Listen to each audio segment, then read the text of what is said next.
வர ஜூலை 10 விஜய் அவர்கள் நேரடியா கரூருக்கு போய் கரூர்ல இறந்து போன 41 குடும்பம் இருக்கு இல்லையா, அந்த குடும்பத்தை சார்ந்த நபர்களுக்கு அரசு பதவிக்கான பணி நியமன உத்தரவை கொடுக்க போகிறார். சோ இவர் நேரடியா கரூர் போகும்போது கரூரினுடைய திமுகவின் முகமா இருக்கக்கூடிய செந்தில் பாலாஜி அவர்கள் அங்க இருக்கக்கூடாது, அவரை கைது பண்ணி சிறையில போட்டணும் அப்படின்னு ஒரு வேலை நடப்பதாக பல செய்திகள் வெளியாகி இருக்கிறது. அதாவது இவர் கரூர் போகும்போது கரூர்ல செந்தில் பாலாஜி இருக்கக்கூடாது. இதுக்காகத்தான் ஒரு வாரத்துக்கு முன்னாடியே திரு செந்தில் பாலாஜி மற்றும் அவர்கள் தம்பி அசோக்குமார் இருவர் மேல காவல்துறையில ஒரு குற்றச்சாட்டை முன் வச்சு, அதாவது இவங்க 2 பேரும் தாவேகா எம்எல்ஏ திரு இளையராஜா 35 கோடி 50 கோடிக்கு மேல பணத்தை கொடுத்து தாவேகால இருந்து வெளியே வர வச்சு சபாநாயகருக்கு எதிராக ஒரு தீர்மானத்தை கொண்டு வருவதற்கான முயற்சிகளை செய்யறாங்க. இது மட்டும் இல்லாம 180 கோடிக்கும் அதிகமான பணத்தை குவிச்சு பல தாவேகா எம்எல்ஏக்களை விலக்கி வாங்குறதுக்கான வேலை கிண்டியில ஒரு தனியார் ஹோட்டல்ல நடந்துகிட்டு இருக்கு அப்படிங்கிற செய்தி தொடர்ச்சியா பரவப்பட்டுச்சு. இதுல குறிப்பாக செந்தில் பாலாஜி அவர் தம்பி இவங்களை அரெஸ்ட் பண்றதுக்கான தேடுதல் வேட்டை அப்படிங்கிறது கடந்த 3 நாட்களாகவே ரொம்ப பரபரப்பா முடுக்கி விடுக்கப்பட்டிருக்கு. இப்ப இதுல நாம குறிப்பா 2 விஷயத்த பார்க்கணும். முதல்ல என்ன அப்படின்னா, திரு ஆதவர்ஜுனா அதாவது தாவேகா அரசனுடைய அமைச்சர், கரூர் சம்பவத்திற்கு காரணமே திமுக தான், போலீஸ்காரங்களை வச்சு திமுக இந்த வேலையை செஞ்சிருச்சு, நாங்க கணக்கு தீர்க்க போறோம் அப்படின்னு சொல்லி வெளிப்படையா ஒரு பொது நிகழ்ச்சியில பேசினார். கரூர் சம்பவத்திற்கு யார் காரணம்? 41 பேர் இறந்ததுக்கு யார் காரணம்? இத வெளிப்படையா இன்னைக்கு தாவேகாவினுடைய கூட்டணியில் இருக்கக்கூடிய திருமாவளவனே சொல்லியிருக்கிறார். விஜய் மீது வழக்கு பதியணும் அப்படின்னு கூட்டணிக்கு போறதுக்கு முன்னாடி சொல்லியிருக்கிறார்.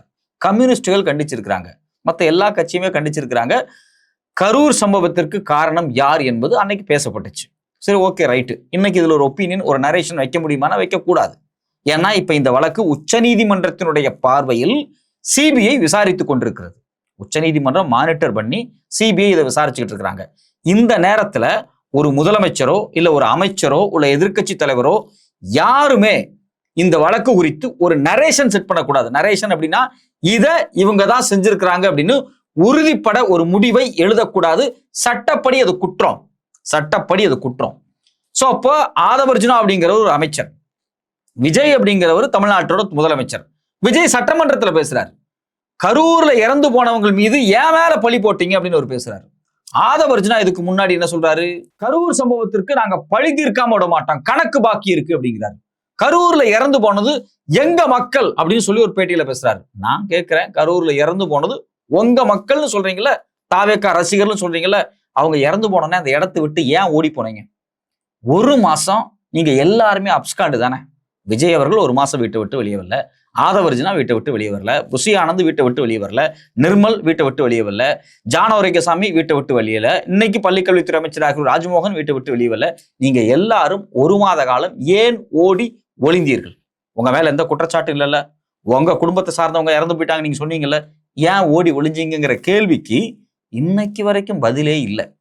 இது ஒரு பக்கம் அப்படியே இருக்கு. இப்போ கரூரை சுத்தி மறுபடியும் ஒரு சம்பவம் நடக்க போகுது. அது என்ன அப்படின்னா, வர்ற 10 இவரு நேரடியா கரூருக்கு போய் அந்த இறந்து போன 41 பேர்த்துக்கும் அந்த குடும்பத்தை சார்ந்த ஆட்களுக்கு பணி நியமன ஆணை கொடுக்க போறாரு, கவர்மெண்ட் வேலை கொடுக்க போறாங்க. இதை கடுமையா இன்னொரு செக்டார் எதிர்த்துக்கிட்டு இருக்காங்க. இந்த டிஎன்பிசிக்கு ப்ரிப்பேர் பண்ணிட்டு இருக்கக்கூடியவங்க, கவர்மெண்ட் எக்ஸாமுக்கு ப்ரிப்பேர் பண்ணிட்டு இருக்கக்கூடியவங்க, பேங்க் எக்ஸாம் ப்ரிப்பேர் பண்றவங்க, இவங்க எல்லாரும் என்ன சொல்றாங்க அப்படின்னா, 41 பேர் விஜய்ங்கிற ஒரு நடிகரை பார்க்க இறந்து போயிட்டாங்க. அன்னைக்கு நீங்க ஒரு நடிகர், ஒரு கட்சி தலைவர், உங்களை பார்க்க இறந்து போயிட்டாங்க. ஒரு நடிகர் ஒரு கட்சி தலைவரை பார்க்க இறந்து போனா எப்படி நீங்க அரசு பதவி கொடுப்பீங்க அப்படிங்கிற கேள்வி முன் வைக்கிறாங்க. அப்ப நாங்க 5 வருஷம் 3 வருஷம் உட்கார்ந்து ப்ரிப்பேர் பண்ணிட்டு இருக்கோம் இந்த பரீட்சைக்காக, டிஎன்பிஎஸ்சில வரலாம், கவர்மெண்ட் எக்ஸாம்ல பாஸ் பண்ணி ஒரு அரசு அதிகாரியா வரலான்னு நாங்க வெயிட் பண்ணிட்டு இருந்தா, நீங்க இப்படி செத்து போனவங்களுக்கு நீங்க எப்படி கொடுக்க முடியும் உங்க குடும்பத்துக்கு அப்படின்னு ஒரு கேள்வி எழுப்புறாங்க. நீங்க ஏற்கனவே 20 லட்சம் கொடுத்துருக்கீங்க உங்க கட்சி சார்பா, இது இல்லாம இதுக்கு முன்னாடி இருந்த அரசு 10 லட்சம் கொடுத்துருக்கு, மற்ற கட்சிகள்லாம் ஆளுக்கு 1 லட்சம் 2 லட்சம் கொடுத்துருக்காங்க. கிட்டத்தட்ட இறந்து போன குடும்பத்துக்கு தலா ஒவ்வொரு குடும்பத்துக்கும் 35 லட்சத்துக்கு மேல காசு போயிருச்சு. இதுக்கு மேல நீங்க அரசு பதவி கொடுப்பேன் அப்படிங்கிறது எந்த வகையில நியாயம்னு ஒரு பொது புத்தியில இருந்து அவங்க ஒரு கேள்வி வைக்கிறாங்க. நாம என்ன கேள்வி வைக்கிறோம் அப்படின்னம்னா, சிபிஐ உச்சநீதிமன்றத்தினுடைய மானிட்டரிங்ல அதை விசாரிச்சுக்கிட்டு இருக்கு. இந்த நேரத்துல இதுல சம்பந்தப்பட்ட ஆட்கள், கரூர் விஷயத்தில் சம்பந்தப்பட்ட நபர்கள் யார் யார் சம்பந்தப்பட்டவங்க, அந்த கூட்டத்துக்கு விஜய் வர்றாருன்னு தான் கூட்டம் கூடிச்சு அதுல இறந்து போனாங்க. அந்த கூட்டத்துல ஆதவர்ஜுனா வந்தாரு, அந்த கூட்டத்துக்கு புஷி ஆனந்த் தான் ஆர்கனைஸ் பண்ணாரு. அந்த கூட்டத்துக்கு நிர்மல்குமார் தான் வந்து பின்னாடி இருந்து ஒருங்கிணைச்சாரு. அப்ப இவங்க எல்லாருமே அந்த கட்சி சார்ந்த ஆட்கள் தானே. பர்மிஷன் வாங்கல இருந்து, இந்த கூட்டம் நடத்துல இருந்து, இறந்து போனதுக்கு பிறகு அந்த இடத்த விட்டு ஓடி போனதுல இருந்து இது எல்லாமே இவங்க தானே. இப்ப இவங்க எல்லாருமே இன்னைக்கு அமைச்சர் ஆயிட்டாங்க. இதுல ஒருத்தர் முதலமைச்சராக வேற வந்துட்டாரு. இப்ப இவங்க எல்லாரும் சேர்ந்து அந்த இறந்து போன குடும்பத்துக்கு ஏற்கனவே ஒரு அரசு செஞ்சாச்சு. ஆனா இப்ப இந்த புது அரசு வந்து நாங்க அரசு உத்தியோகமே கொடுக்குறேன் அப்படிங்கிறது இந்த சம்பவத்தில், அதாவது கரூர் சம்பவத்தில் விக்டிம்னு சொல்லக்கூடிய பாதிப்படைந்த அந்த மக்கள் தான் சிபிஐல நாளைக்கு என்ன சொல்ல போறாங்க, விசாரணைக்கு வரும்போது இதுக்கு என்ன காரணம், ஏன் நடந்துச்சு, என்ன நடந்துச்சு, எப்படி நடந்துச்சு எல்லாத்தையும் அவங்க சொல்ல போறாங்க. அப்ப அவங்க விக்டிம், அந்த விக்டிமை சிபிஐ விசாரிக்கணும். விசாரிக்கிறதுக்கு முன்னாடி நீங்க அரசு பதவியை கொடுக்குறீங்க அப்படின்னா அப்ப அந்த மக்களை சிபிஐ விசாரிக்கும் போது நீங்க உங்களுக்கு ஏத்த மாதிரி ஆஃப் பண்றீங்களா அப்படிங்கிற ஒரு கேள்வி எழுது. அந்த கேள்வி ஒரு நியாயமான கேள்வி. எப்படி டிஎன்பிஎஸ்சி ப்ரிப்பேர் பண்றவங்க கேள்வி கேட்கிறாங்களோ அதே போல நாமளும் அந்த கேள்வி கேட்கிறோம். சோ இப்படி ஏற்கனவே சிபிஐ விசாரிச்சு கொண்டிருக்கும் போது இந்த விக்டிம்ஸை நீங்க போய் சந்திக்கலாமா அப்படின்னா அதே தப்பு தான். திரு செந்தில் பாலாஜி அவர்கள் மேல இன்னைக்கு நீங்க அவர் வந்து குதிரை பேரத்தில் ஈடுபட்டாரு, திருநாவுக்கரசு அப்படின்னு சொல்லி ஒருத்தரை வந்து அவர் மிடில் மேனா பயன்படுத்தி அவர் வந்து ஹையர் பண்ணி ஒருத்தர் இளையராஜாங்கிற எம்எல்ஏவை தூக்க முயற்சி பண்ணாரு நீங்க சொல்லிட்டு இருக்கீங்களா. இந்த செந்தில் பாலாஜி 1 வருஷம் சிறையில் இருந்தார். எதுக்கு சிறையில் இருந்தாரு? அவர் லஞ்சம் வாங்கிட்டாரு அப்படிங்கிற குற்றச்சாட்டு அவர் மேல் நிரூபிக்கப்பட்டுச்சா? நிரூபிக்கலாம் படல. அவர் வெளியே இருந்தாருன்னா ஒரு அமைச்சராக அந்த சாட்சியை கலைச்சிருவார் அப்படின்னு சொல்லி 1 வருஷம் உள்ள வச்சாங்க. இன்னைக்கு வரைக்கும் அதுக்கு தீர்ப்பு வரல.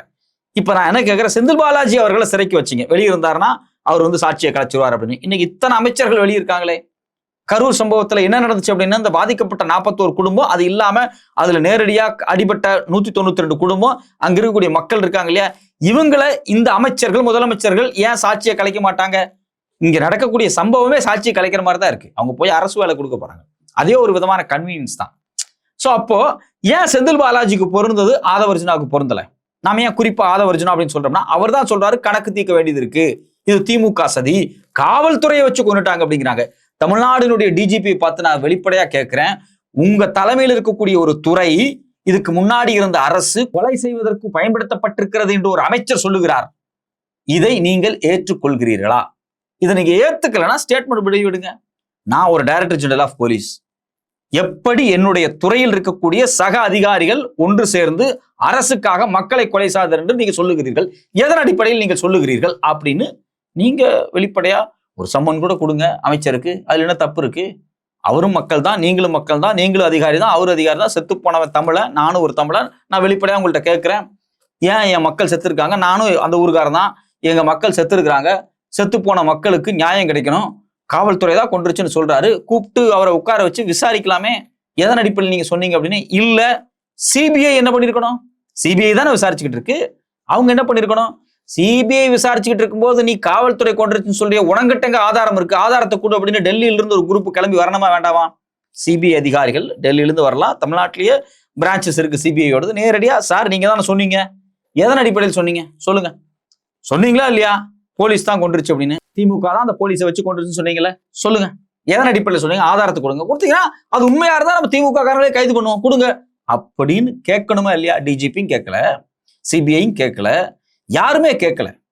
இப்ப இந்த பிரச்சனை எங்க வந்து முடிஞ்சிருக்கு அப்படின்னா, வர 10ஆம் தேதி இவர் போகும்போது அந்த மக்கள்கிட்ட இவர் பேசணும். பார்த்தீர்களா, மக்களை கொன்னவர்கள் இன்னைக்கு சிறையில் இருக்கிறார்கள் அப்படின்னு அவர் சொல்றதுக்காக, அந்த டைட்டில் டயலாகுக்காக செந்தில் பாலாஜி மேல இந்த 41 பேருக்கு இஷ்யூவை வழக்கா போட முடியாது. சோ அப்ப டைரக்டா இதை போட முடியாதனால இவர் குதிரை பேரத்தில் ஈடுபட்டாருன்னு சொல்லி ஒரு வழக்கை போட்டு, அப்படியே அதே சமயத்துல இந்த 41 பேர் விஷயத்திலையும் இவரை மடக்கிறணும் அப்படின்னு அஜெண்டாவோட வேலை செய்யறாங்க அப்படின்னு வெளிப்படையா செந்தில் பாலாஜி அவர்கள் இந்த குற்றச்சாட்டை முன்வைக்கிறார். எப்படி அதுவும் உண்மையா தான் இருக்கு. அவர் வைக்கக்கூடிய குற்றச்சாட்டை விசாரிச்சுதான் ஆகணும். அவர் என்ன சொல்றாரு, இளையராஜாங்கிறது யாருங்க? முதல்ல இந்த இளையராஜா அப்படிங்கிற ஒரு குறித்து ஒரு முக்கியமான நீங்க விஷயத்தை தெரிஞ்சுக்கணும். இந்த இளையராஜா அப்படிங்கக்கூடிய தாவேகா எம்எல்ஏ இருக்காரு இல்லையா, இந்த எம்எல்ஏவை விஜய் அறிவிக்கவே இல்லை. அந்த குறிப்பிட்ட தொகுதி இருக்கு பாத்தீங்களா, அதாவது ஊத்தங்கரை தொகுதி, அது ஒரு தனி தொகுதி. அந்த தொகுதியில விஜயால் அறிவிக்கப்பட்ட நபர் இவர் கிடையாது. அதுக்கு வீடியோ ஆதாரமே இருக்கு. அந்த வீடியோ ஆதாரத்தை பார்த்தாலே உங்களுக்கு தெரிஞ்சிடும். ஆமா இல்ல, விஜய் இவர் அறிவிக்கவே இல்லையே. விஜய் அப்ப யாரு அறிவிச்சாரு? விஜய் அறிவிச்ச நபர் பி குமரவேல். பி குமரவேல் இளைஞரணி இணையமைப்பாளர், எங்க கிருஷ்ணகிரியினுடைய இளைஞரணியினுடைய இணையமைப்பாளர் தாவேகா. அதை அறிவிக்கிறார் விஜய் அவர்கள். அந்த வீடியோ இன்னைக்கு வரைக்கும் இருக்கு. ஸோ அப்போ அந்த வீடியோல அறிவிச்சு அவர் கட்டி பிடிச்சுக்கிறாரு. வந்து 2 நாள் கழிச்சு பாத்தீங்க அப்படின்னா அந்த பகுதியில் இருந்த, அதாவது கிருஷ்ணகிரி பகுதியில் இருக்கக்கூடிய மாவட்ட செயலாளர், அது மட்டும் இல்லாம இன்னும் சில அமைப்பாளர்கள் என்ன பண்றாங்க அப்படின்னா, நீ நிக்க கூடாது, நீ நின்னா காசு செலவு பண்ண மாட்டேன் அப்படின்னு சொல்லி அவருக்கு தெரியாமலே அவரை ஒதுக்கிட்டு அதிமுகவினுடைய மருத்துவர் அணி பொறுப்பாளராக இருந்த, நிர்வாகியாக இருந்த இளையராஜாவுக்கு இரவோடு இரவாக சீட்டை மாத்தி அவர் அந்த கேண்டிடேட்டா நிக்க வச்சு ஜெயிக்க வைக்கிறாங்க. சோ அப்போ விஜய் அவர்களுக்கு தெரியாம தாவேகாக்குள்ள வந்த நபர் தான் இந்த இளையராஜா. இந்த இளையராஜாவை யார் கொண்டு வந்தது? தாவேகாவினுடைய கிருஷ்ணகிரி மாவட்ட பொறுப்பாளர்கள். இவங்க எல்லாம் ஏற்கனவே அதிமுகன்னு பல கட்சிகள் இருந்தவங்க. சோ அப்ப இதுல இருந்து என்ன நடக்குது அப்படின்னா, எப்பா உனக்கு நான் ஒரு ஃபேவர் செஞ்சு வந்திருக்கேன், இப்ப நீ எனக்கு ஒரு ஃபேவர் செஞ்சுதான். என்ன ஃபேவர்? செந்தில் பாலாஜியை நம்ம வந்து உள்ள பிடிச்சு போடணும், அதுக்கு ஏதாவது ஒரு டிராமா பண்ணணும் அப்படிங்கிற மாதிரி இவங்க பண்ணியிருக்கிறாங்களான்னு ஒரு கேள்வி வருது. முதல்ல இளையராஜா யார்? உங்க பி ஃபார்ம்ல யார் கையெழுத்து போட்டா? விஜய் விருப்பம் இல்லாம எப்படி நீங்க கேண்டிடேட்டா நின்னீங்க? அவருக்கு தெரிஞ்சு நின்னீங்களா, தெரியாம நின்னீங்களா? புஷியானந்த் சொன்னாரா, ஆதவர்ஜன் சொன்னாரா, எதன் அடிப்படையில் நீங்க உள்ள வந்தீங்க? அதே ஒரு பெரிய கான்ஸ்பிரசியா இருக்கு. அதே இன்னும் விளக்க வேண்டிய விஷயமா இருக்கு. சோ அப்போ இப்ப செந்தில் பாலாஜியை எப்படியாவது கார்னர் பண்ணணும் அப்படிங்கிறதுக்கு இளையராஜாவை பயன்படுத்துறாங்க இல்லையா?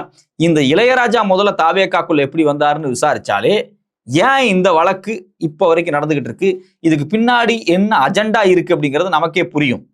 இதுல குறிப்பா செந்தில் பாலாஜி அவர்களே காவல்துறையிட்ட மனு கொடுத்திருக்கும் போது தெளிவா என்ன சொல்றாரு அப்படின்னா, எஃப்ஐஆரில் கூட குற்றம் சாட்டப்பட்டவராக என் பெயர் சேர்க்கப்படவில்லை. எஃப்ஐஆர்ல செந்தில் பாலாஜி பேர் இல்ல. அரசியல் காரணங்களுக்காக இந்த விவகாரத்தில் வலுக்கட்டாயமாக என்னை இழுக்கிறார்கள். நான் இளையராஜாவை தொடர்பு கொண்டேன் என்பதற்கோ, மெசேஜ் அனுப்பினேன் என்பதற்கோ, அவரை நேரில் சந்தித்தேன் என்பதற்கோ, பணத்தை கையாண்டேன் என்பதற்கோ, மிரட்டல் விடுத்தேன் என்பதற்கோ, தன் சார்பில் ஒருவரை அனுப்பினேன் என்பதற்கோ எந்த ஆதாரமும் இல்லை. காவல்துறையிட்ட இதுவரைக்கும் இது போன்ற ஆதாரம் எதுவும் கொடுக்கப்படலை. அவர் தம்பி அசோக்குமார் மேல கொடுத்துருக்காங்க, செந்தில் பாலாஜி மேல இது வரைக்கும் எதுவுமே கொடுக்கப்படலை. கரூர் துயர சம்பவம் தொடர்பாக நிறைய கணக்கு தீர்க்க வேண்டியுள்ளது என்று விளையாட்டுத்துறை அமைச்சர் ஆதவர்ஜன் சமீபத்தில் பேசியுள்ளார். அமைச்சரின் இந்த பேச்சு அரசியல் பழிவாங்கல் என்ற அச்சத்தை மேலும் உறுதிப்படுத்துகிறது. குறிப்பாக கரூர் இடைத்தேர்தல் நடைபெறக்கூடிய இந்த சமயத்தில் என்னை இந்த வழக்குடன் எப்படியாவது வலுக்கட்டாயமாக தொடர்புபடுத்தும் வகையிலேயே தற்போதைய வழக்கு அமைந்துள்ளது. அப்ப இதுல இருந்து என்ன தெரியுது அப்படின்னா, விஜயபாஸ்கர் அவர்கள் கரூர்ல எம்எல்ஏ பதவி ரிசைன் பண்ணிட்டு தாவேக்கால சேர்ந்துட்டாரு. இனி அங்க வேக்கண்ட் ஆனதுனால இடைத்தேர்தல் வரப்போகுது. அந்த இடைத்தேர்தல்ல கரூர்ல விஜயபாஸ்கர் திருப்பி ஜெயிக்கணும் அப்படின்னா திரு செந்தில் பாலாஜி கரூர்ல இருக்கக்கூடாது. அவர் இருந்தாருன்னா கொங்கு பெல்ட் முழுக்க இன்ஃப்ளூயன்ஸ் பண்ணுவாரு. இப்ப தாவேகாவுக்கு வந்திருக்கக்கூடிய முக்கியமான எம்எல்ஏக்கள், அதாவது அதிமுகல எம்எல்ஏ பதவியை ராஜினாமா பண்ணிட்டு தாவேகாவுக்கு வந்தவங்கல்ல, குறிப்பாக பெருந்துறை எஸ் ஜெயக்குமாரா இருக்கட்டும், இல்ல தாராபுரம் சத்யபாமாவா இருக்கட்டும், இல்ல விஜயபாஸ்கர் கரூரா இருக்கட்டும், இல்ல இனிமேல் ரிசைன் பண்ணிட்டு தாவேகாவுக்கு வரப்போற வேலுமணி அவர்களா இருக்கட்டும், இவங்க எல்லாருமே கொங்கு பகுதியை சார்ந்தவங்க. சோ அப்போ கொங்கு பகுதியில ஜெயிக்கணும் அப்படின்னா செந்தில் பாலாஜி இருக்கக்கூடாது. செந்தில் பாலாஜி இருந்தார் அப்படின்னா இந்த இடைத்தேர்தல கொங்கு பகுதியில ஜெயிக்க முடியாது அப்படின்னு சொல்லி அவரை முதல்ல தூக்கிடலாம் அப்படின்னு ஒரு பிளான் இருக்கு அப்படின்னு இதுல புரிஞ்சுக்க வேண்டியதாக தெரியுது. இதுல குறிப்பா இன்னொரு விஷயம் இருக்கு. அனிதா ராதாகிருஷ்ணனையும் கைது பண்ண முயற்சிகள் யாரு பண்ணது? இதே விஜய் அரசு பண்ணாங்க. ஏன் அப்படின்னா, அனிதா ராதாகிருஷ்ணன் இருந்தாலும் அவர் வெளியே இருந்தார் அப்படின்னா, குறிப்பா தென்காசி பகுதியில அம்பாசமுத்திர எம்எல்ஏ ரிசைன் பண்ணிட்டு அவர் தாவேக்கால சேர்ந்திருக்காரு இல்லையா? இந்த தென்காசி பகுதியில இப்பவே தாவேக்காவுக்கு எந்த சீட்டுமே ஜெயிக்கல. சோ அப்போ முழுக்க முழுக்க அனிதா ராதாகிருஷ்ணனுடைய கட்டுப்பாட்டுல இருக்கு தென்காசி பகுதி அப்படிங்கும்போது, குறிப்பா சவுத்துல அவருக்கு ஒரு நல்ல இன்ஃபுளுன்ஸ் இருக்கு. அதனால அவரை ரவுடின்னு சொல்லி நிர்மல்குமார் வெளிப்படையா சொல்றாரு. அவர் மேல ஒரு பெரிய குற்றச்சாட்டை முன்வைக்கிறாரு. அவர் ஏற்கனவே திமுக முன்னாள் அமைச்சரா இருந்தவர். சோ அவரை தூக்கிட்டோம்னா அந்த ஏரியால ஜெயிக்கலாம் அப்படிங்கிறாங்க. இப்ப எனக்கு ஒன்றும் புரியல, எந்தெந்த ஏரியாலாம் இடைத்தேர்தலில் போய் தாவேக்கா நிக்க போதா அந்தந்த ஏரியாவில் கூடிய திமுகவினுடைய முக்கிய புள்ளிகளை தூக்கிட்டா இவங்க எலெக்ஷன் வேலை பார்க்க மாட்டாங்க, ஈஸியா இடைத்தேர்தலில் ஜெயிச்சிடலாம் அப்படின்னு ஒரு கனவுல இருக்கிறாங்க. ஆனா உண்மையிலேயே என்ன ஃபேக்ட் அப்படின்னா, இந்த இடைத்தேர்தல் அப்படிங்கிறது தாவேக்காவுக்கு ஒரு முக்கியமான பாடத்தை கொடுக்க போகிறது. ஏன்னா நீங்க இப்படி எல்லாம் அந்த லோக்கல்ல பண்ணும்போது செந்தில் பாலாஜி ஒரு சமூகத்தை சார்ந்தவர், அனிதா ராதாகிருஷ்ணன் ஒரு சமூகத்தை சார்ந்தவர், அந்த சமூகத்தை சார்ந்தவருக்கு அவங்க ஒரு தலைவர் மாதிரி இருந்துகிட்டு இருக்காங்க. அவங்க யாரும் ஓட்டு போட மாட்டாங்க. மொத்தமா தாவேக்கா இந்த தேர்தலில் அதாவது இடைத்தேர்தல் வந்துச்சு அப்படின்னா மிக மோசமான பாதிப்பை சந்திக்க போகுது.